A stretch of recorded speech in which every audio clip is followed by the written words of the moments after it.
notre série ce soir sur la stratégie de santé mentale. Je vais me présenter. Je suis Jonathan Cassin. Je suis coordonnateur de bénévolat et d'engagement communautaire auprès de PercDT1. PercDT1, au nom de PercDT1, nous aimerions vous souhaiter la bienvenue à notre série éducative PercDT1. Nous sommes ravis de vous présenter plus d'informations sur les essais cliniques. PercDT1 est un leader mondial œuvrant pour un monde sans diabète de type 1 grâce à la recherche, au financement et à la sensibilisation. Nous soutenons les personnes et les familles atteintes de DT1 dès le diagnostic en aidant les personnes atteintes à vivre une vie meilleure, plus saine et plus sûre, tout en travaillant à la recherche de traitements. Nous soutenons toute personne atteinte de DT1, quel que soit son âge ou son stade de développement, y compris la communauté d'adultes, souvent sous-représentée. J'aimerais commencer par reconnaître respectueusement que le Bureau national de soutien de PercDT1 est situé sur les terres traditionnelles des Mississaugas du Crédit, des Anishinabeg, des Chippewas, des Haudenosaunee et des Wendat. Donc, la série éducative propose des informations sur un nouveau sujet tous les 2 mois. Il s'agit de la première session de 2025. Alors, bienvenue. Mais nous sommes impatients de vous présenter une nouvelle série de sujets tout au long de l'année. Nous organisons également une série de connexions virtuelles le 4e mercredi de chaque mois. Il s'agit d'une occasion non structurée de se connecter avec d'autres personnes sans programme formel.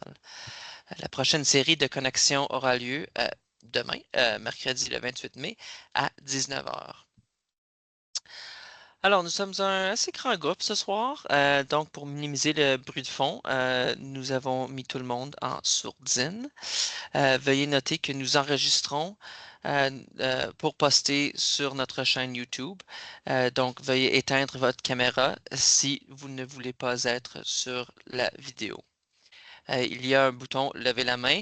Si vous avez besoin d'éclaircissement pendant la présentation, vous êtes invité à lever la main. Mais nous disposons également d'une fonction de chat. Alors, nous vous encourageons de poser vos questions dans le chat et nous essaierons d'y répondre si le temps le permet. Mais veuillez noter que nous ne serons pas en mesure de répondre à des questions individuelles concernant des problèmes personnels de santé mentale. Nous fournirons une adresse électronique de contact dans la fonction de chat si quelqu'un a des commentaires ou un retour d'information sur la session. Donc, la santé mentale compte, surtout pour les personnes qui vivent avec le diabète, une maladie chronique qui exige la prise d'innombrables décisions chaque jour, entre autres en matière d'alimentation, de repos, d'activité, etc. Les personnes atteintes de diabète sont plus susceptibles d'éprouver des problèmes de santé mentale tels que la dépression, l'anxiété et les troubles de l'alimentation, et elles pourraient bénéficier d'interventions visant à prévenir ou à traiter de tels problèmes. Alors, nous commencerons par un bref aperçu de notre programme de santé mentale présenté par Christine Tourigny, gestionnaire nationale de santé mentale. Cette séance expliquera pourquoi il est normal de penser et de ressentir certaines choses à propos du DT1, comment l'acceptation et l'adaptation au changement peuvent être difficiles. Elle comprendra par la suite une discussion ouverte avec nos conférenciers invités, Henri Ningwan et Ariane Archambault, qui donneront des conseils et des stratégies d'adaptation qui les ont aidés à mieux vivre avec cette maladie chronique et qui peuvent également être utiles aux aidants d'une personne vivant avec le DT1. Je vous encourage de mettre vos questions dans le chat si vous avez des questions pendant la présentation, mais encore, veuillez noter que nous ne serons pas en mesure de répondre à des questions individuelles concernant des problèmes personnels de santé mentale. Alors, je vais passer la parole à Christine qui va vous présenter ce soir. Merci beaucoup, Jonathan. Alors, bonjour tout le monde. Moi, c'est Christine Tourigny. Comme Jonathan a mentionné, je vais vous présenter en fait notre stratégie, la mise à jour de notre stratégie de santé mentale. Donc, comme il a mentionné, les personnes vivant avec le diabète de type 1 sont plus à risque de faire face à des défis en santé mentale. Alors, la dépression, l'anxiété, les troubles de l'alimentation, les pensées suicidaires et la consommation de substances sont tout plus fréquents que dans la population générale. Un enjeu souvent vécu est la détresse liée au diabète, un fardeau émotionnel chronique et unique qui inclut un sentiment d'impuissance, de culpabilité et une inquiétude constante liée à la gestion quotidienne du diabète.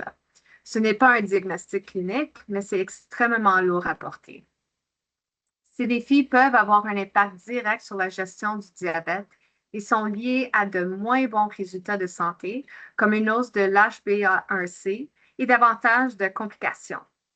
Comme le souligne la Dr Marielle Robinson, endocrinologue pédiatrique et chercheuse le DT1 affecte la santé mentale d'une façon profondément unique comparée à d'autres maladies chroniques. Cela démontre l'importance d'approches adaptées.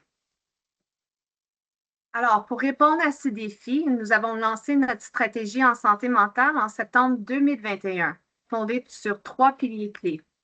En finançant la recherche, nous espérons faire progresser la compréhension des interventions psychosociales spécifiques au diabète et leur application concrète.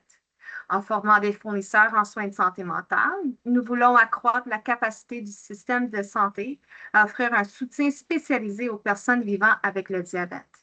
Et finalement, nous engageons directement la communauté pour sensibiliser à l'importance des enjeux psychosociaux dans le diabète en soutenant, éduquant et outillant les personnes vivant avec le diabète de type 1, leurs proches aidants et les équipes de soins. Depuis 2021, nous avons fait de la recherche en santé mentale et DT1 une priorité.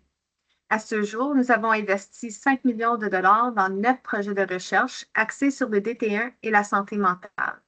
Cet investissement a été rendu possible grâce à de solides partenariats avec Brain Canada, les instituts de recherche en santé du Canada et Michael Smith Health Research BC. Nous mettons l'accent sur des interventions numériques en santé mentale pouvant être mises à l'échelle et accessibles dans plusieurs régions et communautés. Voici quelques exemples de projets financés. On a Reach Out de Dr. Trisha Tang de l'Université de la Colombie-Britannique. Ce projet offre du soutien par les pairs via une application mobile en connectant des adultes vivant avec le DT1 dans les régions rurales de la Colombie-Britannique à des pairs formés. On a Grossesse et diabète de type 1 de Dr. Deborah D'Acosta de l'Université de McGill. Cette étude vise à mieux comprendre comment soutenir les femmes vivant avec le DT1 durant l'un des moments les plus vulnérables de la vie, la grossesse. On a aussi le réseau virtuel des pairs de Dr. Holly Wideman de l'Université de Laval. En misant sur la communauté et l'expérience partagée, ce projet développe des réseaux virtuels de pairs personnalisés pour les personnes vivant avec le DT1 selon leurs besoins ou intérêts spécifiques. Finalement, on a aussi les transitions des jeunes vers les soins pour adultes de Dr. Sonia Boutalia de l'Université de Calgary. Cet essai clinique teste un nouveau modèle de transition des soins pédiatriques vers les soins pour adultes, qui a déjà montré une amélioration des glycémies dans un projet pilote à Calgary. Nous avons aussi lancé le programme de formation santé mentale diabète en mars 2023, qui est conçu pour outiller les fournisseurs en soins de santé mentale afin de mieux soutenir les personnes vivant avec le diabète. À ce jour, le programme a suscité un grand intérêt avec 907 professionnels en santé mentale inscrits, ainsi que 1150 autres personnes, incluant des membres de la famille, des professionnels de la santé et d'autres personnes concernées par le diabète et la santé mentale. En septembre 2023, nous avons lancé le répertoire santé mentale et diabète, un répertoire public de professionnels ayant complété la formation. Il comprend maintenant plus de 180 fournisseurs formés qui acceptent actuellement de nouveaux clients, comblant ainsi une lacune importante en matière d'accès à des soins en santé mentale spécialisés. Notre comité de développement du curriculum a publié un article évalué par les pairs dans la Revue canadienne du diabète, soulignant les premiers impacts du programme de formation et validant sa pertinence dans le paysage canadien de la santé mentale. En 2024, nous avons soutenu 5 projets communautaires actifs visant à améliorer la santé mentale des personnes vivant avec le diabète de type 1. Ces projets reflètent des approches variées, dirigées par la communauté et adaptées aux besoins des personnes vivant avec le DT1. Nous avons également organisé des webinaires et événements communautaires bilingues portant sur l'intersection entre les troubles de l'alimentation et le DT1. Ces sessions ont rejoint plus de 150 participants, démontrant l'intérêt pour ce sujet important, souvent peu discuté. Et maintenant, en 2025, nous sommes actuellement en train de résumer l'impact de la première cohorte de projets financés en recueillant les enseignements des bénéficiaires de subventions et des communautés desservies. Ces résultats aideront à orienter la suite du programme pour s'assurer qu'il continue de répondre aux besoins en santé mentale de la communauté DT1 en constante évolution. Et, plus tôt ce mois-ci, nous avons lancé une nouvelle série de capsules vidéo sur la santé mentale et le DT1, répondant à un besoin exprimé, des conversations sincères sur le sujet par notre communauté. La série présente 5 personnes à différentes étapes de leur parcours avec le DT1 qui partagent leur histoire personnelle, leurs défis, leurs réussites et les stratégies qu'elles utilisent pour composer avec cette maladie chronique. Et sur ce, nous vous présentons la bande-annonce de la série. J'espère que vous l'apprécierez. Merci beaucoup.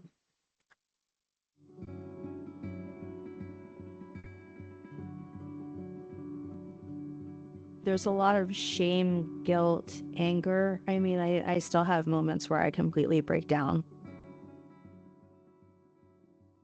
Are we teaching people to be ashamed? And that part also leads to the mental health stigma that a lot of people don't even want to admit they're diabetics. I keep hearing, you're just like everyone else. You can do all these things. And like, there's a reality to some of this stuff that is worth talking about too. I really do think you're just learning every single day and finding new information about yourself.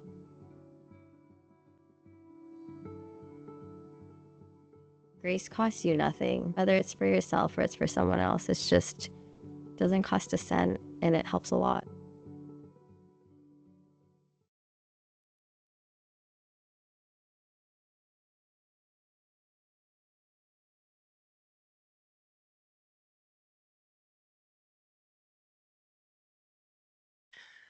Merci beaucoup. Encore une fois, s'il y a des questions, vous pouvez les poser dans le chat ou vous pouvez utiliser l'option lever la main. S'il n'y a pas de questions pour le moment, vous pouvez attendre aussi à la fin si vous préférez. Alors, on va passer à nos conférenciers ce soir. On va commencer avec Henri Ningwan. Henri vit à Montréal et a reçu un diagnostic de diabète de type 1 à l'âge de 30 ans.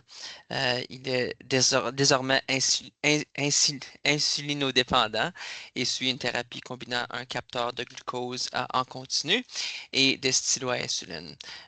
Récemment devenu père, félicitations.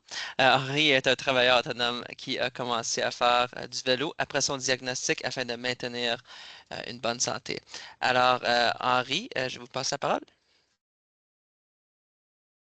Bonjour Jonathan, enchanté. Est-ce que vous souhaitez que je présente un peu, est-ce qu'il y a des éléments particuliers que vous souhaitez sur lesquels je réponde? Vos expériences avec, comme on le sait, comme adulte, avec le diabète de type 1, comme j'ai dit, c'est sous-représenté. Alors, un diagnostic comme adulte, ça peut présenter des problèmes aussi. Alors, si vous voulez parler de votre diagnostic et Tout à fait. Là, c'est sûr, moi, ça a été une surprise, comme beaucoup, j'imagine, quand ils reçoivent ce diagnostic-là. Je suis la première personne dans ma famille qui a été diagnostiquée de diabète de type 1. Donc, quand ça m'est arrivé, je savais pas trop un peu qu'est-ce qui m'arrivait. Et c'est vraiment, je trouve que la série d'aujourd'hui est importante parce qu'effectivement, on se pose beaucoup de questions, puis quand on reçoit ce diagnostic-là, puis on comprend pas nécessairement, parce que moi, je comprenais pas l'ampleur de tout ce diagnostic-là au moment où je l'ai reçu.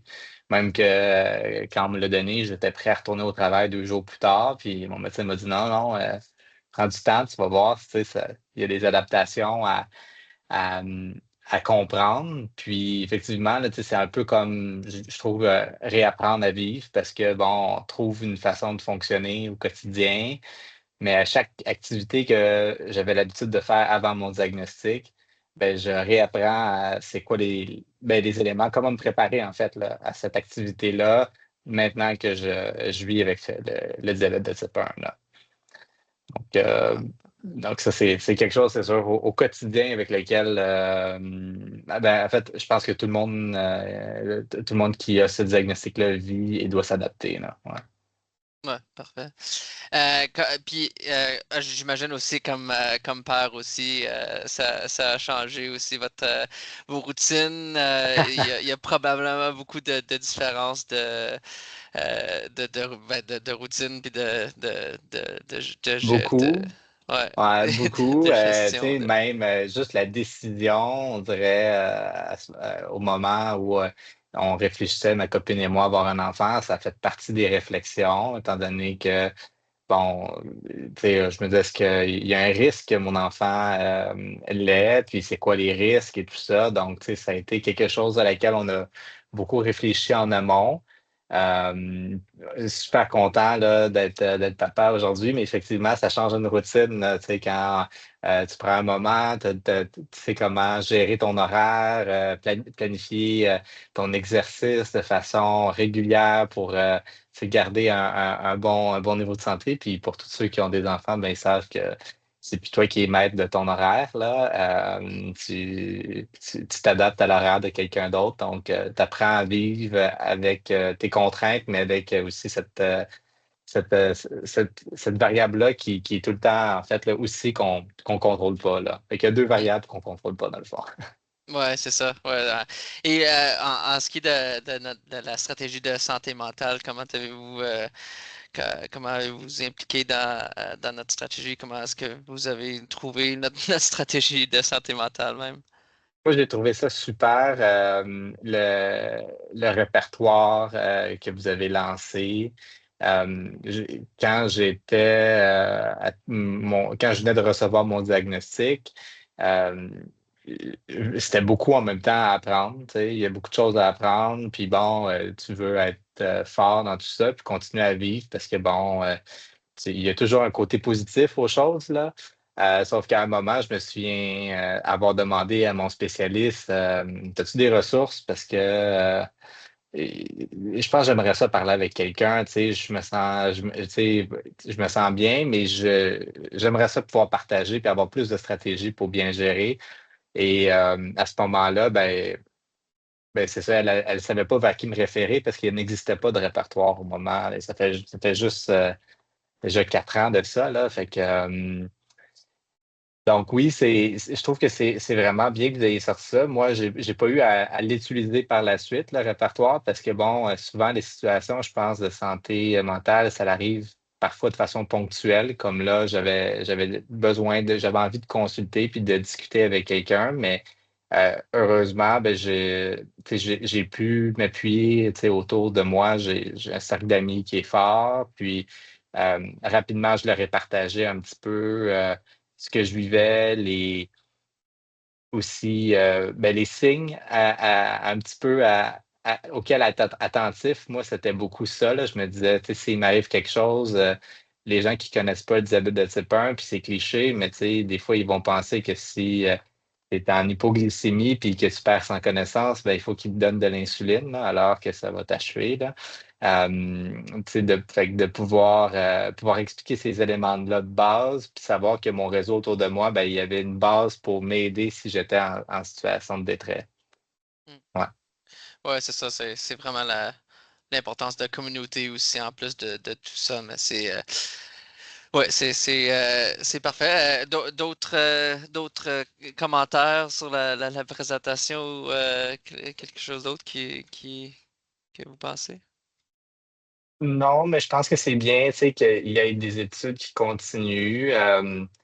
Euh, Puis, ben oui, dans le fond, peut-être, mais tu sais, je vois que ce qui est intéressant, c'est que c'est ça, ces études-là continuent, puis il y a des événements, tu sais, dans une vie de diabétique où est-ce qu'on pense qu'on sait, mais on ne sait pas. Puis moi, justement, le plus gros événement auquel j'ai fait face, ça a été à un moment où j'ai voulu investir dans une pompe à insuline, puis à un moment où j'avais plein de choses qui se passaient en même temps, mais peut-être avoir eu un professionnel qui me dit un peu, ben, tu sais, là, tu as un événement de vie là, qui est gros, prends peut-être ton temps, puis gère un nouveau changement plus tard. Ça m'aurait aidé parce que ben, pour moi, l'expérience de la pompe a malheureusement pas été positive là, parce que c'était une autre adaptation ajoutée avec l'adaptation d'avoir un jeune enfant. Et je m'attendais plutôt à comme un système qui m'était présenté un peu comme pas une solution miracle, mais presque, là, tu sais, automatique, là, ça va bien. Puis au final, ben, là, je me suis rendu compte que il faut quand même rester attentif, mais malgré les avancements de la technologie. Là. Fait que vraiment, ben, chapeau là, que vous continuez à investir dans ça, c'est super important, je pense. Là. Parfait. Ben, merci beaucoup, Henri. C'est super de recevoir ces informations-là de quelqu'un qui a utilisé le programme de stratégie de santé mentale. Alors, c'est ça. Alors, si je vais donc passer à Ariane Archambault, notre deuxième conférencière. Ariane est la fondatrice du Minimol Club et animatrice du podcast Diabétiquement parlant. Euh, Ariane est passionnée de plein air et de mouvement. Désolé, j'ai mon chat qui vient m'interrompre. Vivant avec le diabète de type 1 depuis l'âge de 11 ans. Elle a fondé le Minimal Club, un club de plein air destiné aux personnes diabétiques de type 1 au Québec. Alors, Ariane, je vous passe la parole. Allô, merci. Enchantée tout le monde, je ne vous vois pas, mais je vous salue ce soir. Moi, contrairement à Henri, j'ai été diagnostiquée à l'âge de 11 ans, donc étant très jeune, pas vraiment de personnalité à cet âge-là, dans le sens oui, là, mais tu sais, je suivais ce que mes parents me disaient de faire. La charge mentale était énormément partagée entre mes parents et moi. C'est juste en grandissant que là, un moment donné, tout repose sur toi. Mes parents, même s'ils ont encore les connaissances, ben, ils ne sauraient plus quoi faire pour m'aider, pour changer mon cathéter, quoi que ce soit. Par contre, à ce moment-là, c'était le fun d'avoir de leur aide aussi parce que, comme étant jeune, je ne pouvais pas tout gérer ça par moi-même. Puis quand j'étais jeune, ça faisait partie de ma vie. Je ne me posais pas trop de questions. Là. Je prenais mon insuline, je mangeais comme ça quand je ne me sentais pas bien, je m'arrêtais, j'étais en hypo. Puis, tu sais, je trouve que dans ce temps-là, il n'y avait pas tous les équipements médicaux qu'on a aujourd'hui. Fait que j'aime toujours dire que dans ce temps-là, ma santé mentale était vraiment mieux parce que je ne voyais pas des flèches qui montaient, qui descendaient. Par contre, ma santé physique, un peu moins bonne parce que, par exemple, dans ce temps-là, on se fiait beaucoup à l'hémoglobine glyquée. Évidemment, quand tu as moins de façons de prévoir un peu tes glycémies puis de prévoir ton quotidien, ben, ton hémoglobine glyquée est un peu moins bonne. Avec le temps, moi, je suis sur la pompe avec le capteur Dexcom, j'ai la pompe Tandem aussi. Mon hémoglobine glyquée a tellement augmenté. Moi, pour moi, la pompe, ça a changé ma vie. Mais évidemment, je l'ai eu quand j'avais 15 ans. Donc, je n'avais pas un enfant à ma charge qui me demandait 10 fois plus de temps non plus. Donc là, ma santé physique a augmenté, mon hémoglobine a augmenté, mais ma santé mentale a peut-être décliné un petit peu parce que c'est confrontant des fois de tout le temps être avec un chiffre, tout le temps voir ça, voir des flèches, des capteurs qui sonnent, qui te réveillent la nuit, tu veux prévoir, fait qu'il y a beaucoup plus d'anxiété, de stress un peu qui génère par rapport à ça. Par contre, je ne retournerai jamais en arrière. Pour moi, la technologie, ça a vraiment tout changé. Puis je sais que c'est pas pour tout le monde. Fait que moi, je pense pas que la pompe, c'est une solution en soi, puis que ça va tout régler. Là. Comme Henri le dit, ça nous aide à partager un peu la charge mentale, mais ça ne fera jamais 100% de la maladie puis de la gestion qu'on doit faire par nous-mêmes. Puis vraiment, comme mon adolescence, mon début adulte, le diabète était là dans ma vie, mais c'était pas tout.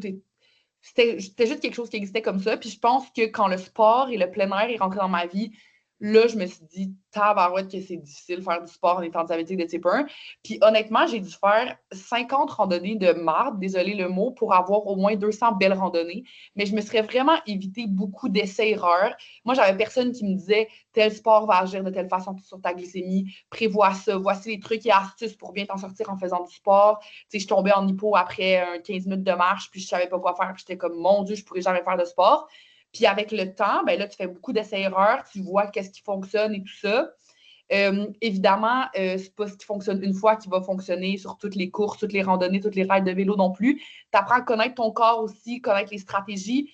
Puis pour moi, à ce moment-là, j'avais comme le goût et besoin d'échanger avec des gens qui vivaient la même chose que moi. Beaucoup niveau sport, mais aussi juste de te faire comprendre en d'autres personnes. Puis là, j'ai cherché tout ce qui se passait. J'ai assisté à certains événements de fondations au Canada anglais aussi, aux États-Unis, pour créer une communauté, pour échanger avec des gens un peu. Puis j'avais aussi des amis diabétiques quand j'étais jeune, mais je me suis dit, OK, mais il n'y a rien qui existe au Québec en français pour des francophones, comme il n'y a rien qui existe. Fait que là, je me suis dit, ben, si ça n'existe pas, je vais le créer moi-même. Alors, j'ai créé le Millimol Club, qui est un club de plein air pour diabétiques de type 1. On se promène à travers le Québec, on a plusieurs randonnées à notre actif aussi, des sorties de course, des sorties de vélo. Puis le but, c'est vraiment de créer des communautés à travers le Québec, qu'on se rassemble pour faire du sport, mais qu'au final, on finit peut-être par être amis et aller prendre un café au coin de la rue, puis se retrouver dans un spectacle. Après, tu sais, le but, c'est vraiment de tourner autour de la communauté.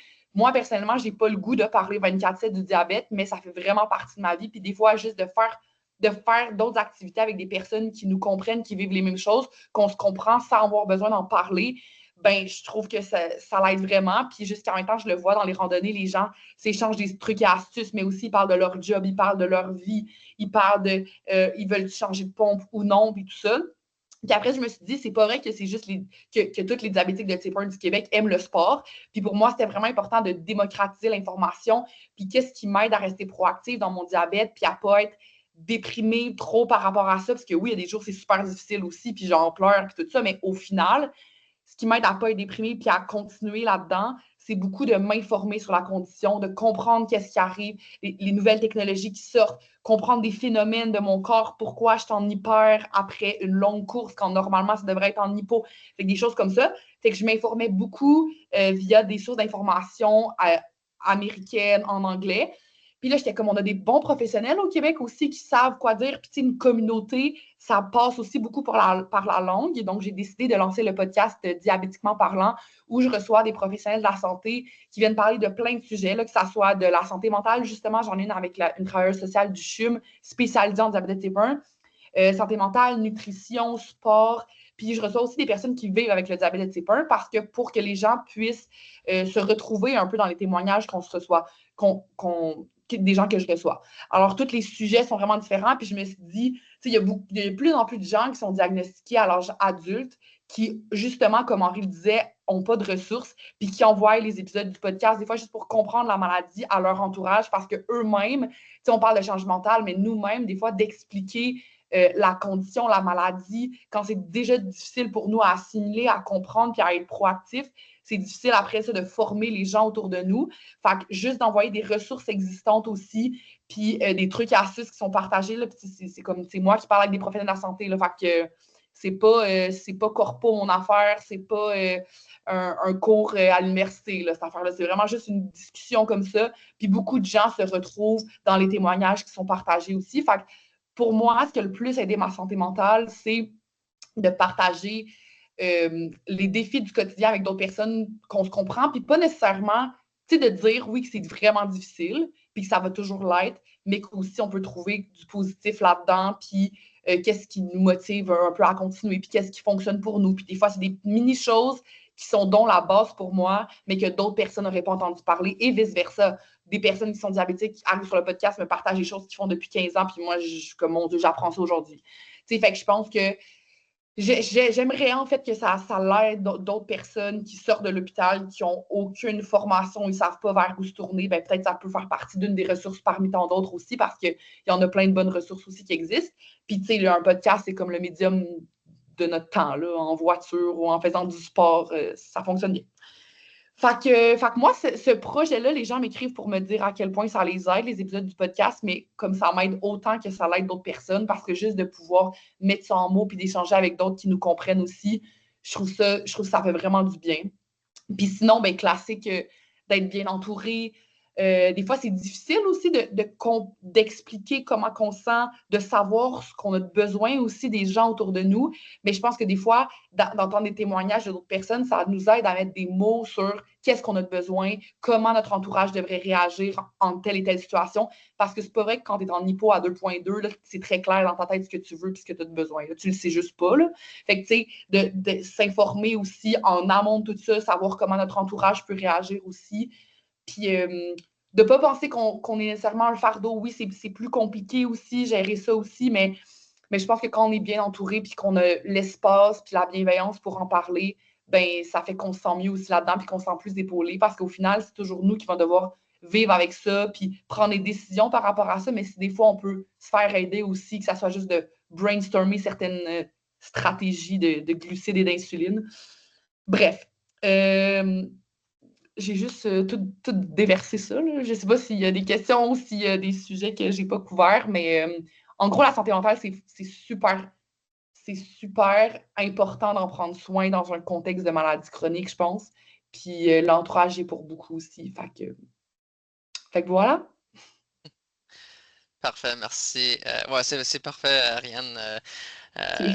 Trouver un manque de ressources et vraiment de créer tes propres ressources vraiment avec des épisodes du podcast, avec des professionnels de santé mentale. C'est vraiment, ouais, c'est fantastique.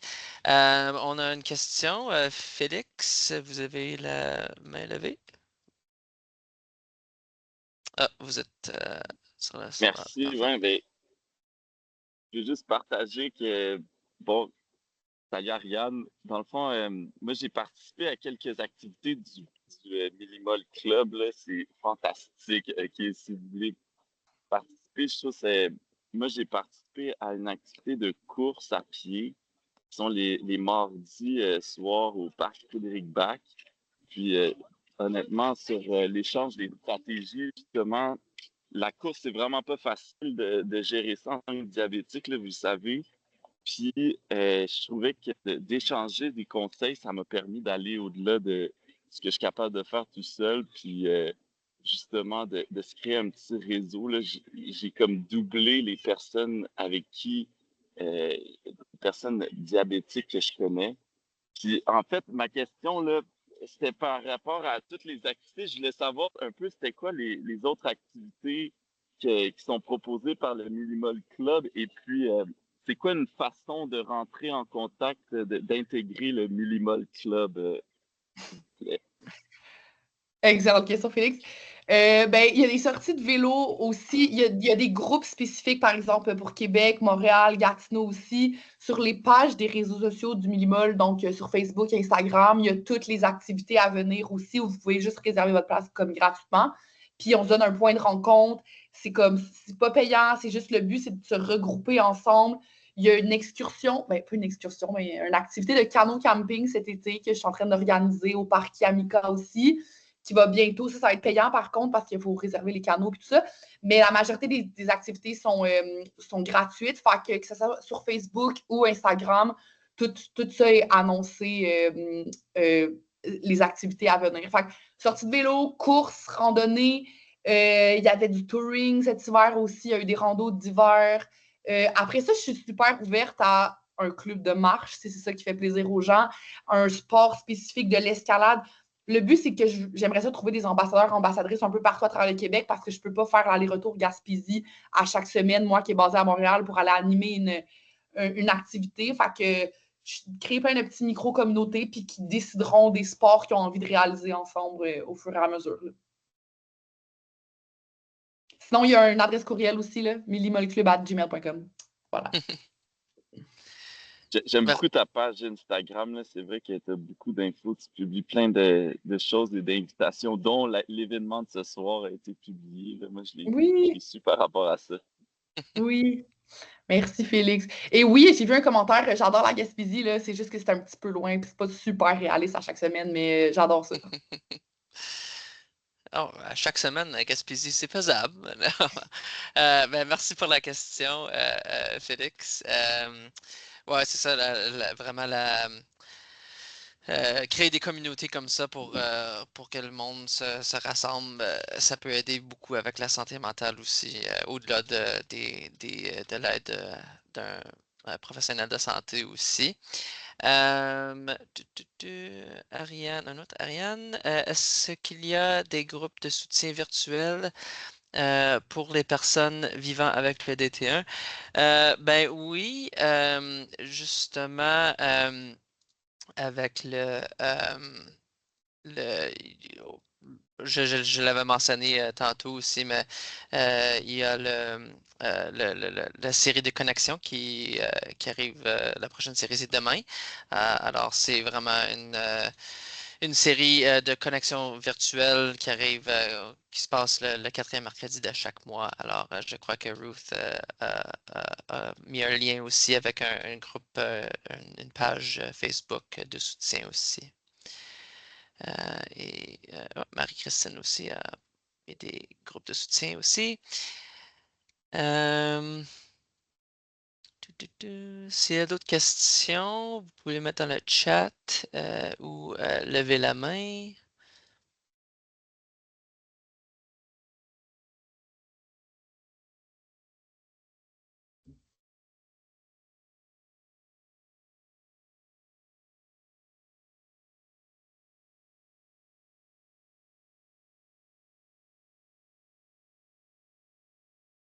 Oui, Félix. Je veux juste réitérer le podcast du Minimol Club est vraiment cool, OK? Le podcast, l'épisode sur la santé mentale avec la travailleuse sociale du CHUM, c'est une experte et puis c'est une discussion tellement enrichissante. Allez voir ça sur toutes les plateformes de podcast en ligne, là. C'est vraiment accessible. Moi, je trouve que ça m'a beaucoup aidé. Donc, allez-y, c'est juste un petit commentaire pour terminer. Mon Dieu, Félix, on dirait que tu travailles pour le Minimol Club. Non, Ouais, mais honnêtement, j'adore ton club, là. il est en randonnée en ce moment aussi, regarde. Exact, j'ai un petit pot, là, puis je me suis arrêté, mais ça va bien.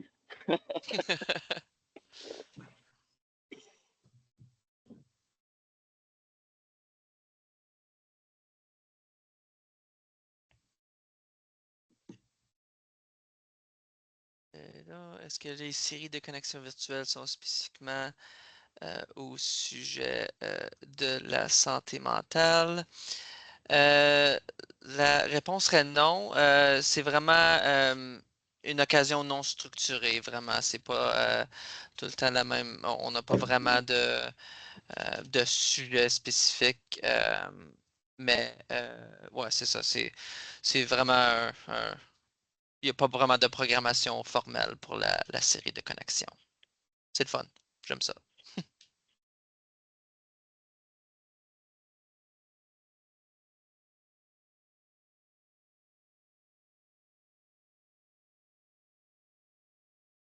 Merci pour la question. S'il y en a d'autres, vous pouvez lever la main ou poser la question dans le chat.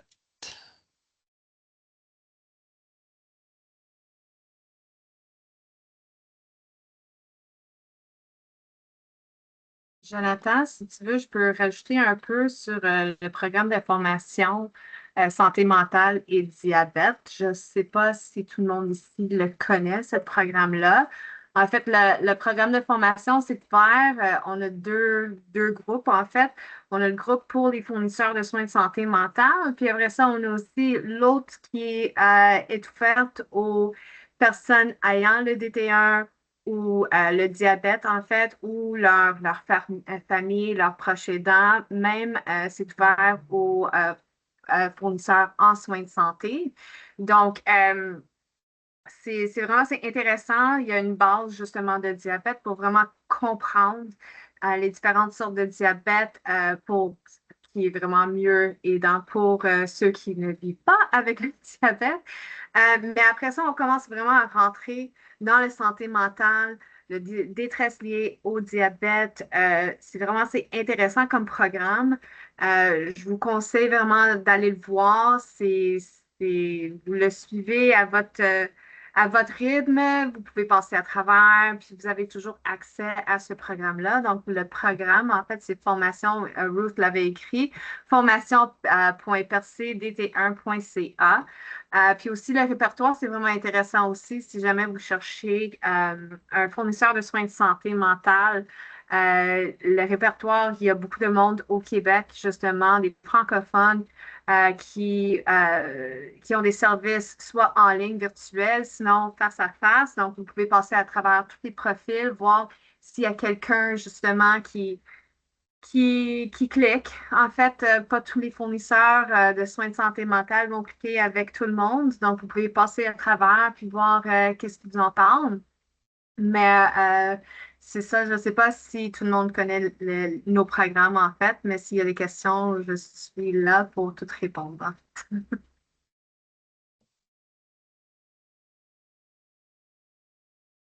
Ouais, merci beaucoup. Alors, on va attendre encore un peu s'il y a d'autres questions. Et Henri et Ariane aussi, s'il y a quelque chose que vous voulez ajouter sur les présentations, vous les poser aussi.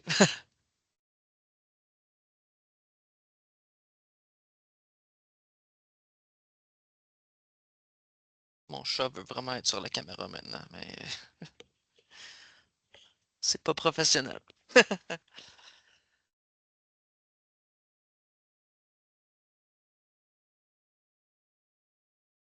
Sinon, ben, merci à tout le monde de nous rejoindre ce soir. Et un merci aussi à Christine, à Henri et à Ariane aussi pour votre participation. Nous espérons que vous avez trouvé cette conférence informative et engageante.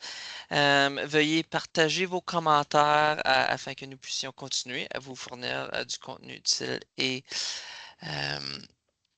solidaire aussi. Alors, si vous voulez réécouter les présentations, comme je l'avais dit, ce sera sur notre chaîne YouTube, probablement demain.